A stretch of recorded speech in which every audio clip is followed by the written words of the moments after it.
Now, The Hunt Palmer Show. Waiting to rise again. You're listening to The Hunt Palmer Show. Brought to you by Quirks, Cajun fried fish and shrimp on 104.5 ESPN Baton Rouge. This is the moment you've all been waiting for. Locking down the middle of the day. Live from the Raising Cane studio. This is Hunt Palmer.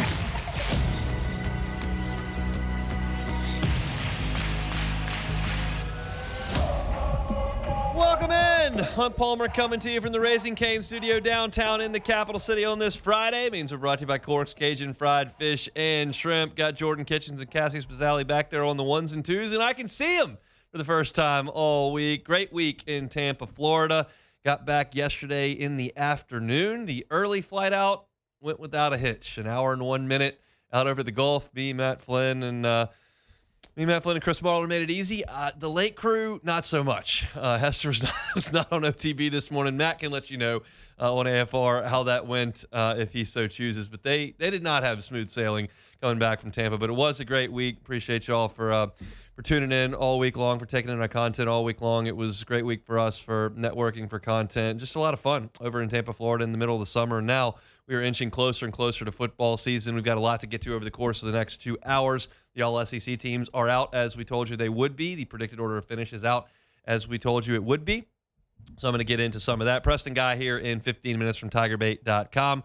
We hadn't talked Saints all week. We will talk Saints coming up here at the bottom of hour number 1. Kat Terrell's got a great training camp preview up at ESPN.com that I dove into this morning. We'll get into some of that. Dr. Jeffrey Hogan with Ochsner is going to come on, and I'm very excited for that segment today. It's usually on Wednesdays. We decided to bump it back because of media days and all the commotion. Whit Weeks went in depth about his injury on Matt's show yesterday, and I want to talk to a doctor about it. So we will, coming up at 1:45 in hour 2. Our in-depth chart series concludes looking at LSU's special teams. I do have a summer baseball update coming your way later on in hour number 2. One of the LSU transfers is just having a sizzling summer, and we'll talk about that. So as you can see, plenty to do to wrap up the week. Let's get started with our opening drive.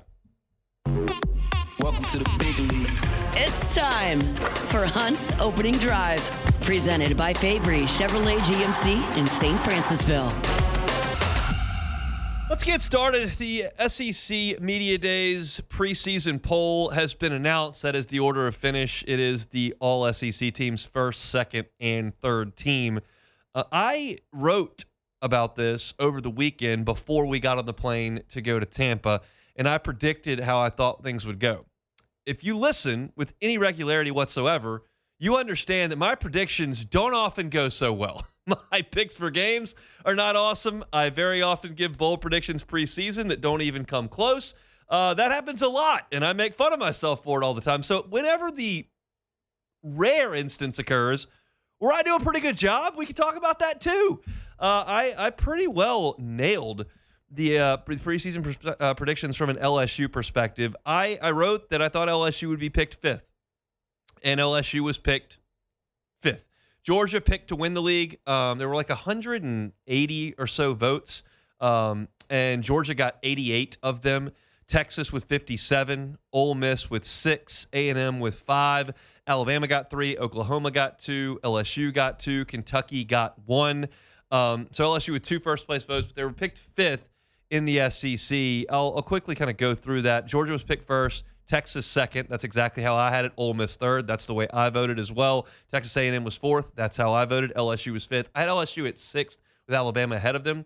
LSU 5, Bama 6, Oklahoma 7. So LSU ahead of 2 playoff teams from a season ago. Then you get into that middle pack of teams that you're not really sure of, with Tennessee at 8, Florida at 9, Missouri at 10, South Carolina 11, Auburn 12, Vanderbilt down at 13. I had them closer to 7, 8 in my ranking. Kentucky, Mississippi State, and Arkansas rounding out the field, and that's kind of what we thought. Those are the 3 teams that probably got the least buzz in Tampa over the week. But as far as LSU players go, I wrote kind of almost to a T what happened. You had Trey Green on the first team, which I predicted. You had Jordan Seaton on the first team, which I predicted. You had Whit Weeks on the first team, which I predicted. I had Prince Willoughby-Yellen on the second team. He was actually a first-team honoree. And then I was a little bit surprised, quite honestly, to look up and see that Grant Chadwick, LSU's punter, was first team on special teams. So 5 LSU Tigers on the first team: Trey Green, Jordan Seaton, Whit Weeks, Prince William Ellen, and Grant Chadwick. That was your first team honorees. On the second team, 2 guys that I thought would be on the second team: DJ Pickett and Ty Benefield. I voted for Ty Benefield on the first team. I think he's going to be a stud at LSU. We talked about safety yesterday in our in-depth chart series from Tampa. I think he's going to be a great player. I think he's going to be a first-team player. He was on the second team. DJ Pickett, I figured would be a second-team selection. He didn't have a monster year last year by just general college football standards. He was, of course, On3's National True Freshman Defensive Player of the Year, and he had a great year for a freshman. This isn't a freshman voting, though. It's just how do you play? And he's famous from his recruiting time. So I feel like he hasn't proven it quite yet, but he certainly has that potential, and he and DJ Pickett and Ty Benefield were on the second team. On the third team, Braylon Moore was honored. I figured Braylon Moore would be on the third team. And also, I thought my prediction was that Sam Leavitt would be on the third team.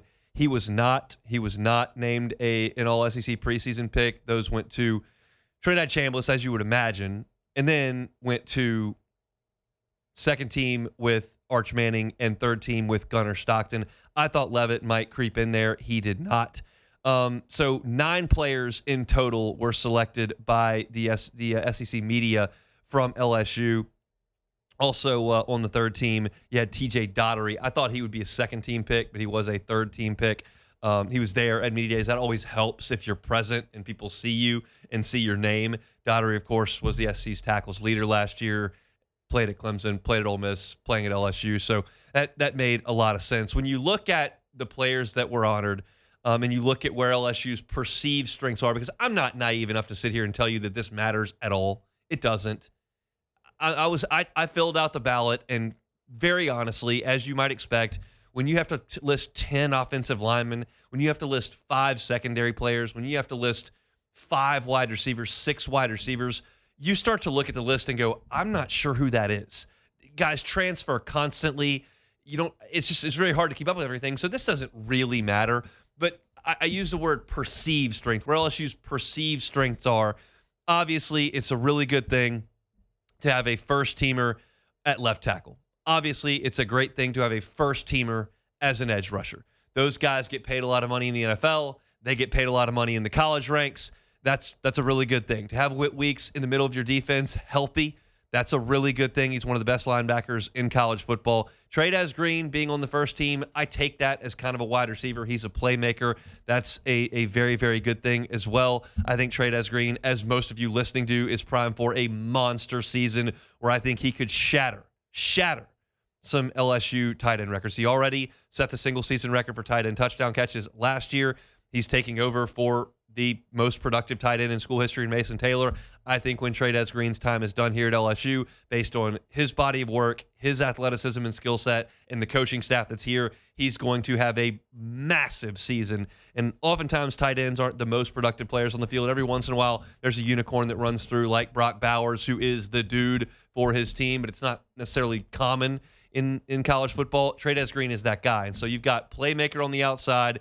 You've got guy that can rush the passer, guy that protect the passer, middleman on the defense. You've got some really, really key pieces there. I think it's very possible, if not likely, that Ty Benefield plays his way into that discussion. I think it's possible that TJ Daugherty plays himself into that position. I know that Pro Football Focus wouldn't suggest that, but the numbers on the page suggest that, especially if LSU's defensive front in the interior, which I have questions about, can keep those guys free to go roam and play. I had, as I mentioned yesterday, had a great conversation with Whit Weeks about TJ Daugherty, and I wrote about it at LouisianaSports.net. I don't have that sound for you. I used it to write, and it was those two guys have really hit it off. And it's funny because you talk about great chemistry and how those guys are getting along great, and you realize it can't really be better than it was last year because it was Whit's brother that was next to him. That's a tough bar for TJ Daugherty to come in for 1 year and be as compatible and as on the same page as a guy's brother who lives with him. But I think those two guys are going to form a really, really solid duo in the middle of LSU's defense. And then you go to the secondary where LSU's got 2 really, really high-profile players that have elite skill sets that could translate to the next level and really could translate to being great on this level with Pickett and Benefield. Braylon Moore in the middle of your offensive line. Center and left tackle, the two biggest spots on the offensive line. You've got preseason All-SEC nominees right there, and Braylon Moore at center, right there on left tackle with Jordan Seaton. So nothing overly stunning. I was surprised to see Grant Chadwick as a first-team pick. He had a nice year last year, and if you go look up the statistics, it looks okay, but there were also some significant issues. LSU didn't cover punts very well. Net punting wasn't very good. They've got to be better in the punting aspect of the game, and we'll talk about that in hour number 2 when we get into our in-depth chart series. But 9 players for LSU were picked as All-SEC honorees, and LSU was picked 5th by the media, and I think that's about right to put a bow on this segment. As I said yesterday, I picked him 6th. The media picked him 5th. That, to me, 4th, 5th, 6th, is right there on the bubble for the college football playoff. And if you win a couple of games close late, you're probably playing yourself into it. If you don't make the 1 or 2 plays in the final 4 minutes of a game, you're probably going to be right there on the outside looking in. That I think is a fair assessment of this LSU team at this point in time. Now, if we see them come out against Clemson and Ole Miss and just light it up offensively and that defense is nasty, then I'll be pretty quick to go, yeah, we may have undershot it. But I'm not, after last year, admittedly, I'm a little bit shy to really pick great things for an LSU team. It's a new head coach. It's a new offensive system. It's a whole new roster of over 50 new players. I get it. It's not the same, but I feel the same with the new transfer and some preseason buzz as I did last year, and that probably makes me back off just a little bit. That's just how I feel. It doesn't matter. It's July, but that's just how I feel about it, and I think LSU is rightfully picked as a bubble team for the college football playoff, 5th in the Southeastern Conference, and that puts a bow on SEC Media Days 2026. All right, let's chug along here on this Friday. We're brought to you by Corks, Cajun Fried Fish and Shrimp. Preston Guy from Tiger Bait will be here next. The Hunt Palmer Show. One Bath and Closets. OneBathAndClosets.com is the website. David Duvall and his team, 30 years redesigning and remodeling bathrooms and closets. If you've got some sort of imperfection in the bathtub or in the shower, don't just, I'll get to that later. Because what happens is you leave it over time, a month, 2 months, 90 days, and all that time, you've got walls, ceilings, floors susceptible to water getting places you don't want it. And that can lead to significant repair damage. Significant in terms of the time that it takes to get it done, the expense involved in that. If you call David Duvall in One Bath and Closets, he'll come out quickly and identify things. If it's a quick fix, he'll handle the quick fix. If it's not, there could be mold issues, there could be rotting issues, all from a small imperfection in a spot where water comes from. So give the call to David Duvall, One Bath and Closets, and let him come out. Don't just let it fester. Don't just let it sit. If it looks small, the damage behind it could be much, much bigger. It's David Duvall, One Bath and Closets. Get that free consultation today at onebathandclosets.com. You're listening to The Hunt Palmer Show. Brought to you by Corks, Cajun Fried Fish and Shrimp.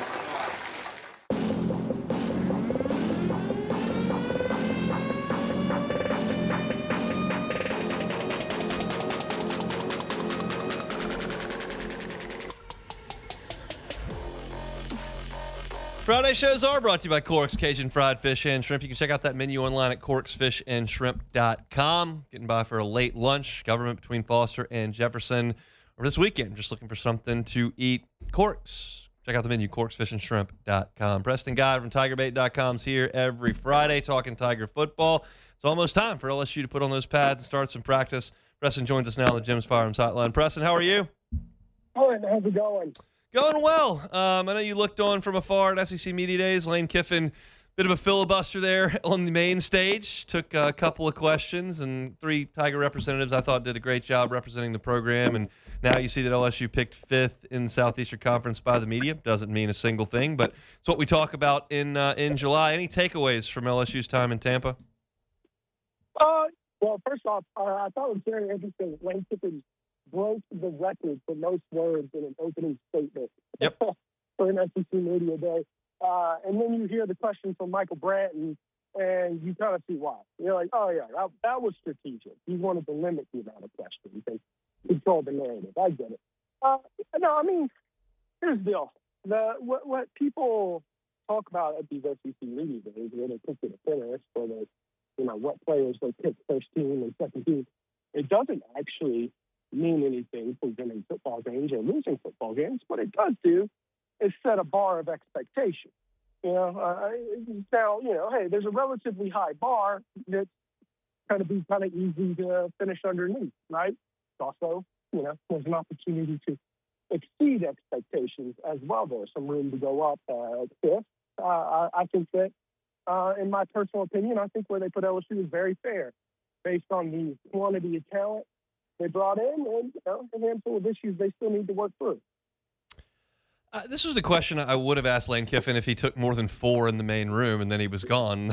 That's all I had. But do you think that financial investment in a roster year to year sets the internal expectation? Or is it just, hey, your expectation at LSU is to win. You might spend 40, you might spend 23, but you're supposed to win? No, I think my answer is probably going to be a little different than Lane's would be. Fine. If you're an LSU booster and you just paid, $2 or $3 million to chip into this roster, you feel, it's a roster right up there. It's the most expensive ever put together in college football. What's your expectation on return on investment there, right? Of course, there's going to be internal pressures to compete at a high level. And I will argue now, my bar for what fans and stuff are going to be disappointed by is not nearly as high as apparently Benjamin Watson and most of the national media. They say national championship or bust. I think in year one with 59 new faces, that's pure insanity. But I will say this: make the playoffs or bust, right? You cannot be a completely irrelevant football team with that kind of investment. So what if they go 9-3 and don't make it? I realize it's like, what does that 9-3 look like? But just in generic terms, that's not a bad season. That would probably have 3 good wins in it.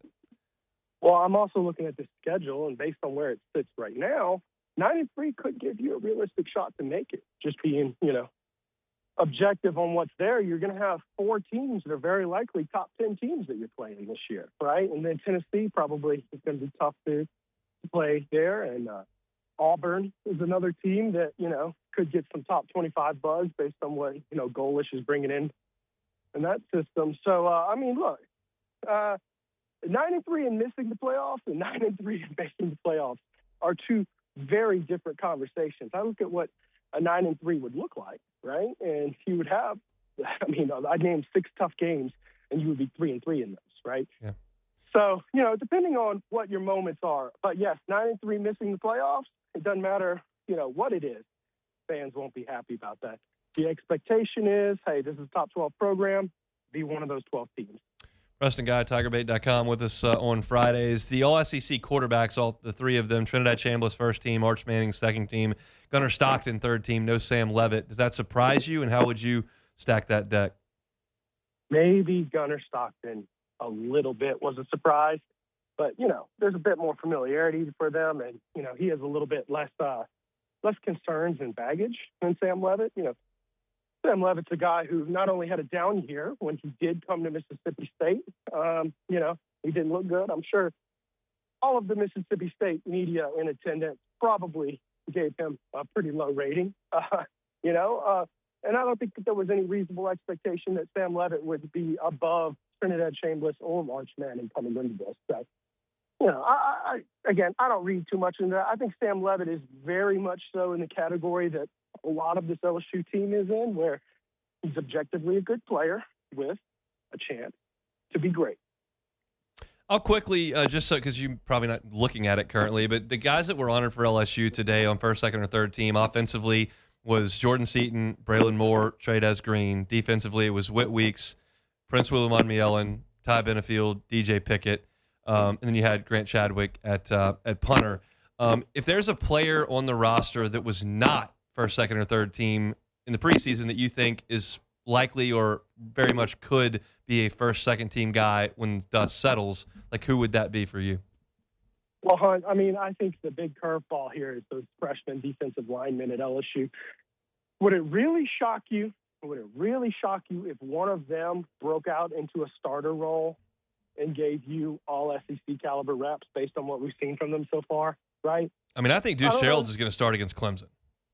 Yeah, well, that would be impressive. That would be very impressive. And, of course, he's been very impressive. So, yeah, I mean, if one of those guys busts out and takes starting snaps or even come close to starting snaps and they show as much promise as they showed in spring. Obviously, we haven't seen Lamar Brown yet, but the other two showed a lot of promise. Then, yeah, absolutely, I could see one of them being at least, third team All-SEC. Is there a running back you think could break through, especially in a scheme that's produced a lot of rushing yards over the last 5-6 years? We'll see, man. I have a lot of concerns about this running game. I know that's been Lane Kiffin's bread and butter last few years with his offense, but I mean, in spring, they did not look good and could not run the ball in between the tackles. I also have concerns with this offensive line, being that 3 out of 5 of these guys were on roster last year, and we saw what the offensive line was a year ago. And, I think that the fact that Dylan Jones is the guy everybody is talking about when, you had 2 guys, Arlen Berry and Caden Durham, who were all the talk of the town coming into spring. I suspect that, number one, maybe their running back game won't be as prolific as it was at Ole Miss last year. And number 2, that they're probably going to split a lot of carries. So it's going to be hard to have the guy there. If you remember 2011, I mean, they had a really good running game. But I think Michael Ford was your leading rusher with maybe 750 yards because they just had so many bodies they were rotating out there. I think you could see something similar to that this year. Yeah, the 07, the 11 teams both had just loaded backfields that shared carries exceptionally well. This is outside of LSU, but certainly within the purview of our discussion. Like, Ole Miss picked 3rd in the league. How do you feel about that? I don't hate that at all. I mean, look, I know a lot of people are questioning Ole Miss based on their system, but they brought in a guy who had experience working at Ole Miss, a guy who was in the Lane Kiffin offense, the guy from ECU whose name John David Baker. Yes, John David Baker. Right now, ECU fans weren't super excited about what he was able to do over there, but there's certainly familiarity, and you got Trinidad and Kiwan there, right, and a lot of other good key returning pieces. And I look at it, that's a stacked roster that, by the way, also paid around $40 million for that roster. So, the fact that I've seen Larry Coker win a national championship before, that shows me that, and by the way, I'm not saying Pete Golding is going to be a bad head coach like Larry Coker was, right? But let's say he were a bad coach because it's just an unknown quantity. We've seen a body of work where stacked rosters will carry a good, a mediocre head coach. Preston, have a great weekend. We're getting closer to real football out there on the practice field. We'll get there in about a week and a half's time. Can't wait. Talk to you soon, Hunt. Preston Guy, TigerBait.com with us on Fridays, talking some football. Lifetime Roofing, LifetimeRoofingLA.com is the website. That's LifetimeRoofingLA.com. Look, if you feel like your roof might be a little aged, a little bit older, you're not confident that it's ready to withstand storm season. We just had our first taste of that this past week. Well, just have Lifetime Roofing come out and look at it, right? They'll inspect it. If you need a new roof, they'll tell you. If you just need to repair, they'll tell you that too. And maybe it's just time for a tune-up. You need to reinforce that roof and make sure that it is ready for what could happen down here in South Louisiana. So call Lifetime Roofing. If you get a new roof, you get a lifetime workmanship guarantee that covers the workmanship as well as the materials. It's a Baton Rouge-based company, Louisiana-based people that want to serve South Louisiana, and they know what's possible down here and how important roofs can be. So check them out online at LifetimeRoofingLA.com. That's LifetimeRoofingLA.com. Appreciate Preston for giving us a little bit of time here on this Friday, brought to you by Corks, Cajun Fried Fish and Shrimp. We're going to have a discussion coming up here in 15 minutes with Dr. Jeffrey Hogan from Auctioner about Whit Weeks and what he dealt with last year. If you missed his interview with Matt yesterday, it was really, really good. He went through the entire timeline. He kept testing that foot, that ankle, kept testing it, and it never got better. And he gave it a little bit of rest, and he went out there and tried to play. And I'm not going to give you the entirety of the story. There's a piece coming out at LouisianaSports.net about that that you can read for free up on the site, or you can go back and listen to the interview on demand. But he was trying, and it just wasn't getting any better. But he wanted to make sure he could go out there for a couple of series and play with his brothers, and they were able to do that against Western Kentucky. He gave LSU what he could in the Oklahoma game, but he said yesterday that he feels like he's got a new ankle, and he hasn't felt like this since he was a sophomore. So this is it's great to hear. He was awesome on Matt's show yesterday, and it just put into perspective that from the Ole Miss game, which was in week 4, all the way to the end of the season, he just was in agony. And it wasn't just like when he was out on the football field. It was when he was trying to take a shower, trying to stand up for more than 3 minutes, and his foot was just throbbing. Like he said, like somebody stuck a knife into it. So I want to talk to Dr. Hogan about that coming up at the end of the hour. We got a ton to get to in hour number 2, including some LSU special teams. We'll talk a little bit about that. And I got a summer baseball update coming your way in about 45 minutes. One LSU transfer is just tearing the cover off the ball with a wooden bat up there on Cape Cod. So plenty to get to on this Friday show. We're brought to you by Cork's Cajun Fried Fish and Shrimp. When we come back, we'll preview Saints training camp, which, by the way, is like 4 days away next. The Hunt Palmer Show. Boudreaux's Electrical Services. Boudreaux's Electrical Services. Neil and Melissa have been serving the people of South Louisiana for 40 years. If you need a Generac home standby generator, you need to contact the folks at Boudreaux's Electrical Services. They're local. It's a local option to do a local installation, local service, local maintenance. You can buy from the big box store. I promise you can get a Generac home standby generator from the big box store. Do you ever hear from them again? If you call Neil and Melissa at Boudreaux's Electrical, you'll have them monitor your generator 24/7. And if there is an issue, you don't have to call some 1-800 number to see if you can get service. You just call Boudreaux's Electrical right here in South Louisiana. You can call them at 985-397-1562 or the Gonzales location at 225-300-9389. Local team, come out and service that Generac home standby generator. Don't let the lights go out in your house this hurricane season. Call Boudreaux's Electrical Services or check them out online at boudreauxelectrical.com. This is the Hunt Palmer Show, brought to you by Cork's Cajun Fried Fish and Shrimp.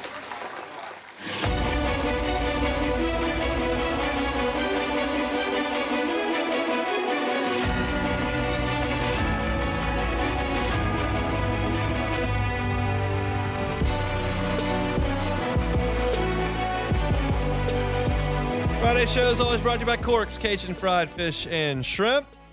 Appreciate you hanging out with us. Hope that work week's in the rearview mirror for you. If not, we'll get you to the finish line here on 104.5 ESPN Baton Rouge. It's our last week of shows without actual on-the-field football practice. The Saints will get it all started on Tuesday of next week. LSU about a week behind them, and it will officially be time to turn the clock forward to football. Kat Terrell with a really, really great preview of Saints training camp on ESPN.com. I was reading through it earlier today. Of course, worked with Kat at the Reveille at LSU. Been a friend of mine for a long time and does great work for ESPN.com. So I highly recommend you go check this out.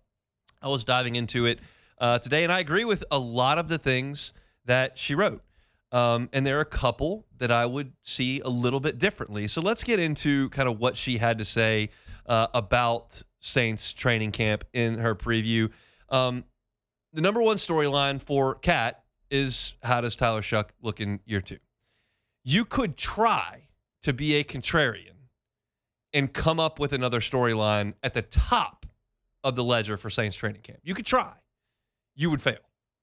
There is simply nothing more impactful in Saints camp and with that organization than Shuck.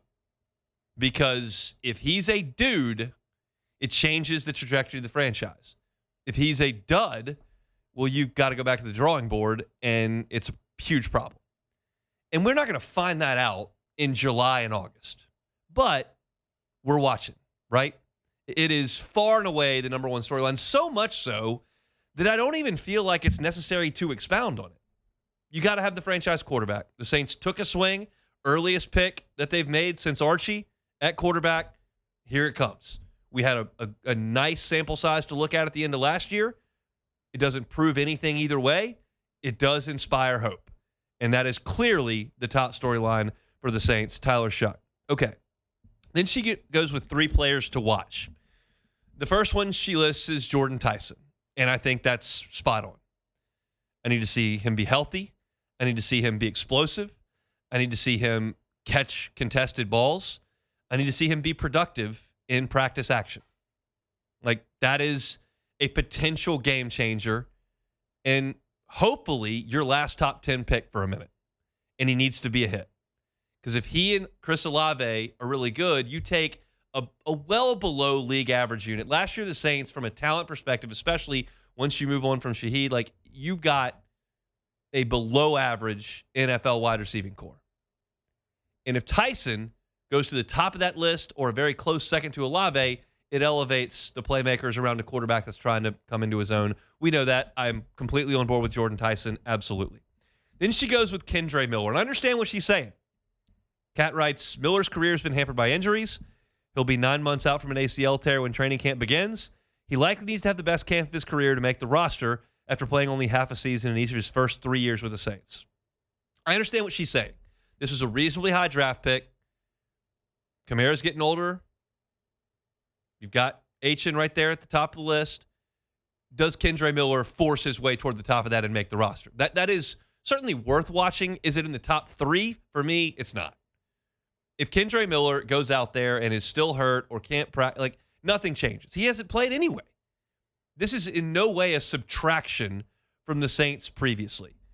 It's interesting to see if a guy that has some talent can force his way to the field. It's not a nothing burger. I just can't put him in my top 3 players to watch. And Devon Godshaw, I understand what she's saying there as well. That's the 3rd player on her list. And she writes, look, he didn't play a lot toward the end of last season.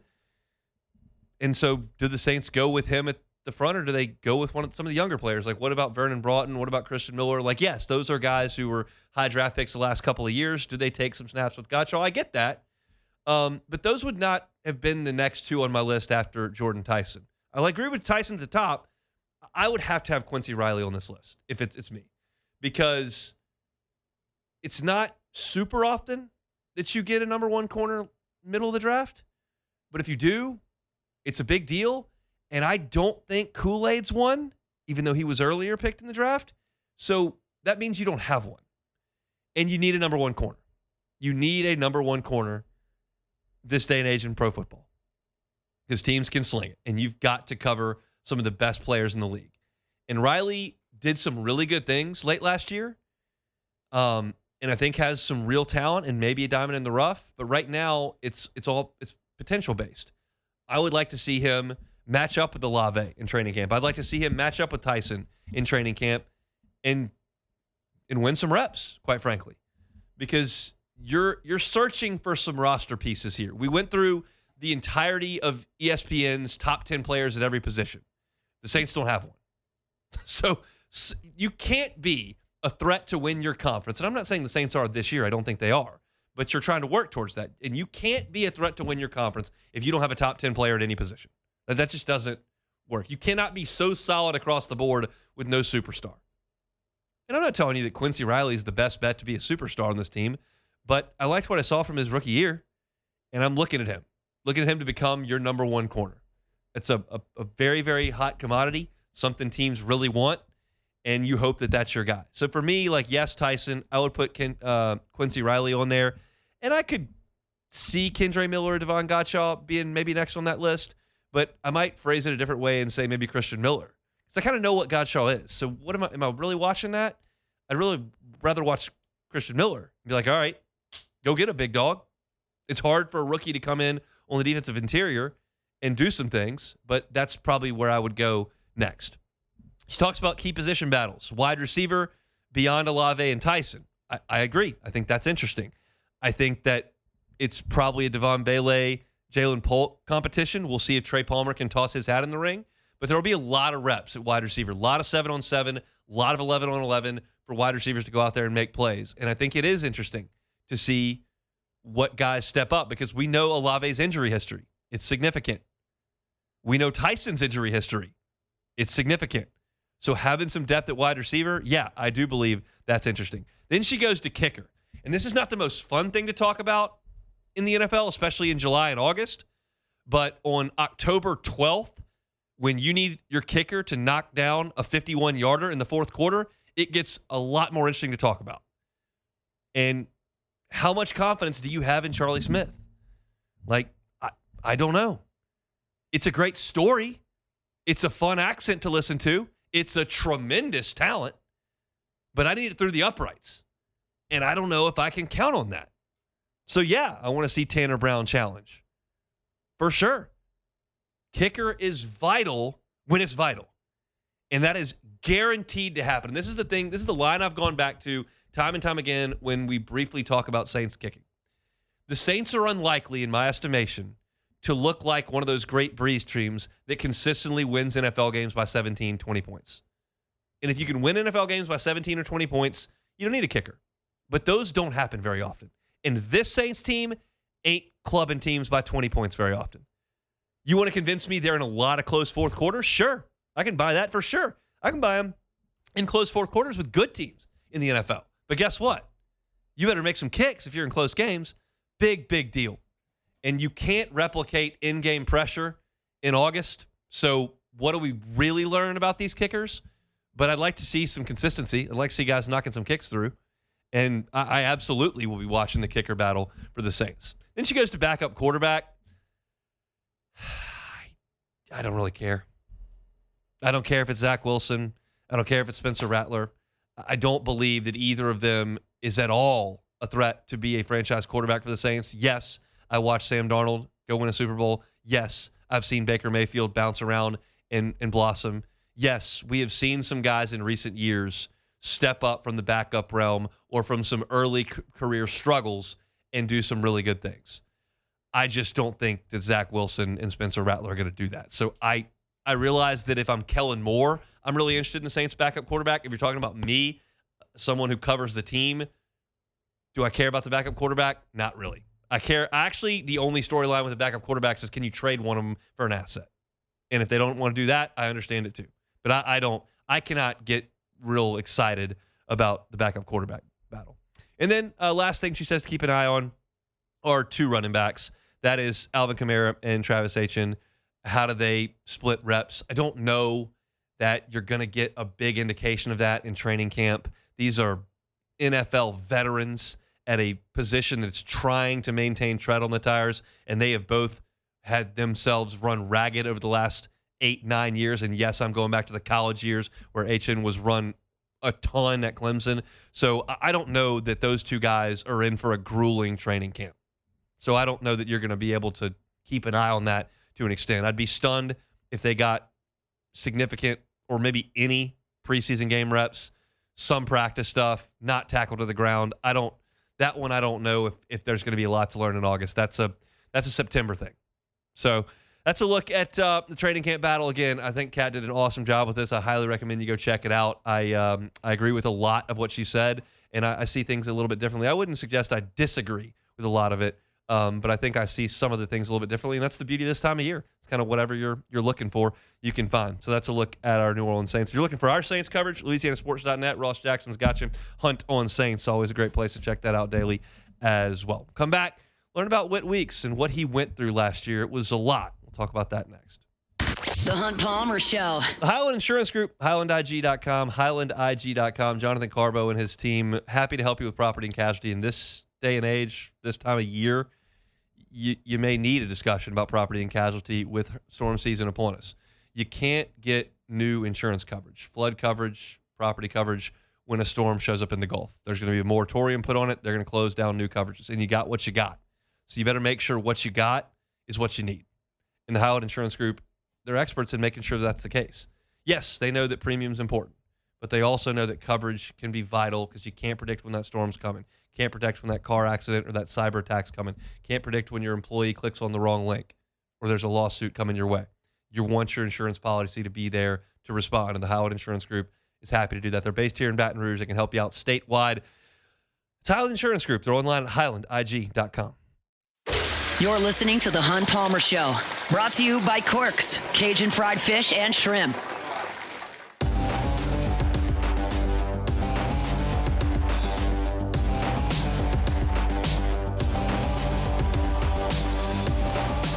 Parents of young football players, listen up. It's back. 19th annual Jacob Hester football camp tomorrow morning at Elite on Burbank. And if you're listening to that going, oh, that would be great for my kid, I missed it. You didn't. You can sign up in person at the Elite Training Facility on Burbank tomorrow starting at 9:30. So get on by and let your kid learn from some of the best. Jacob Hester does an awesome job working with the kiddos. 19th year of the Jacob Hester football camp. Go on by and see it. Of course, the Elite facility run by the folks over at Oxford. Great always to talk to one of our friends over at Oxford, Dr. Jeffrey Hogan, has an expertise in non-operative management and orthopedic and musculoskeletal sports injuries and conditions. Joins us now on the Jim's Firearms Hotline. Dr. Hogan, thanks for the time. How are you? I'm doing well. Thanks for having me. It's our pleasure. Yesterday, Whit Weeks, LSU senior linebacker, was on our airways after further review and talked about his fall last year, where he had a fracture in his ankle area in the Ole Miss game that lingered all year, and he tried to play through it, but the pain was just too unbearable. He couldn't even stand up for 3 minutes in the shower at times, and yet still was able to play in some of these games, including with his brother. It's not something I had known about during the season, but it's something he detailed with us in great detail yesterday. Kind of tell us what he was going through from an extent. I detailed the injury to you a little bit earlier today. Yeah, so from what he was saying, he was dealing with a fracture in a bone we call the talus, which is part of the ankle, and it's part of kind of the base of the ankle where your lower leg is attaching to the foot. It's a very important bone for how our foot's moving up and down, how it's going to move side to side. And so sometimes these injuries can be kind of tricky because we think we sprained an ankle or we think we sprained our foot, and X-rays may not show anything initially, and that pain is just not getting any better. And like he detailed, it hurts anytime you're putting weight on it because everything is going right through that bone. So sometimes we got to get more imaging like an MRI or CAT scan to really show that fracture. And once we see that fracture, we know we're dealing with something a lot more than just kind of a simple sprain. I was listening to Whit yesterday and was just amazed because he was talking about like he could barely get out of bed, and then he went out there and played against Arkansas, and then he said it hurt so bad at halftime he pulled himself out and then ran back out there.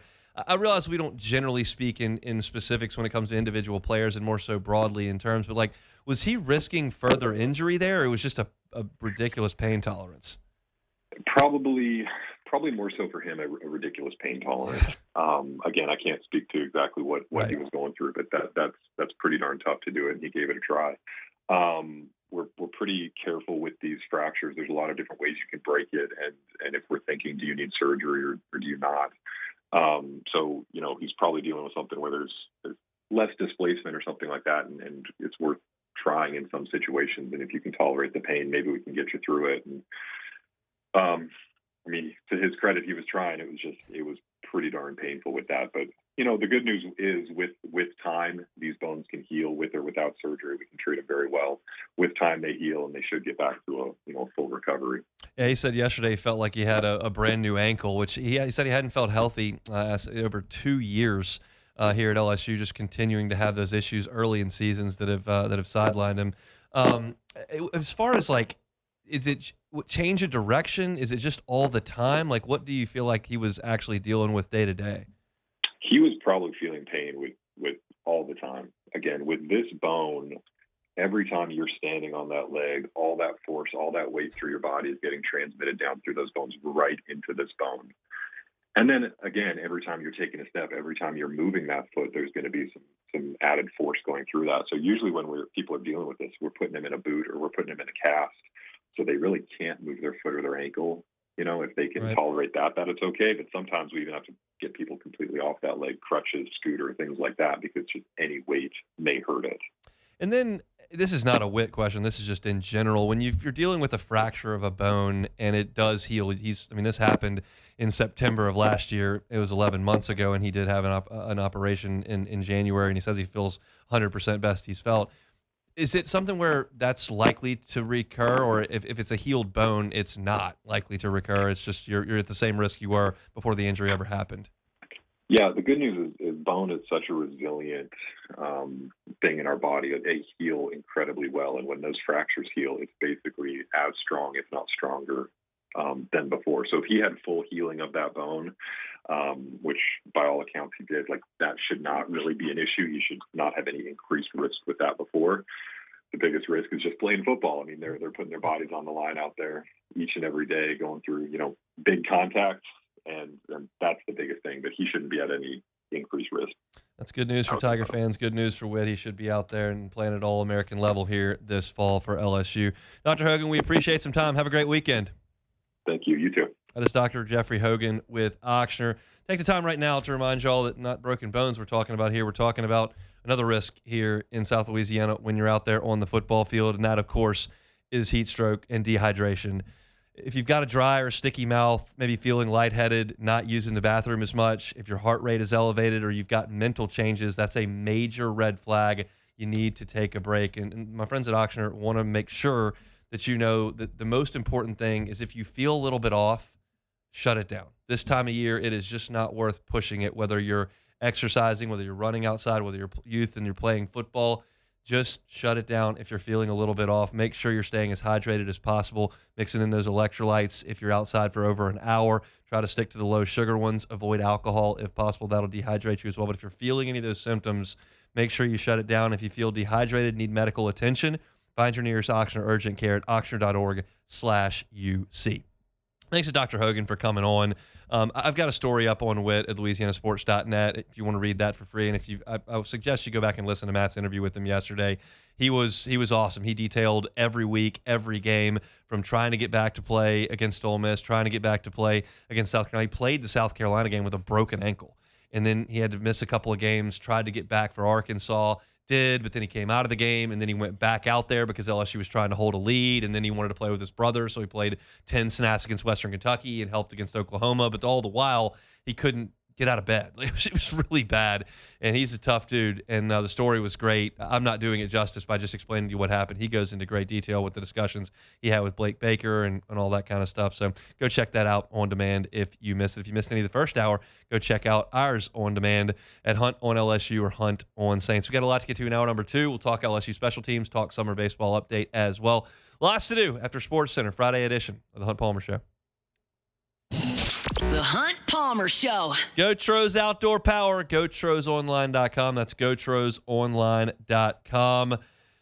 The GoTro family's been at this for 22 years, y'all. They are local, and they are the National Hustler Deal of the Year 2 of the last 3 years. So if you need to get that grass cut, whether you've got large lawn, large property that you've got to manage, the folks at GoTro's Outdoor Power are happy to help you out with that. They've got incredible, incredible deals throughout the month of July if you get on by 2 locations, one on Airline Highway in Baton Rouge, one, of course, in Gonzales. 20% off MSRP on Hustler commercial mowers. Also, 0% financing for 48 months is available. Again, that's 20% off MSRP for Hustler commercial mowers.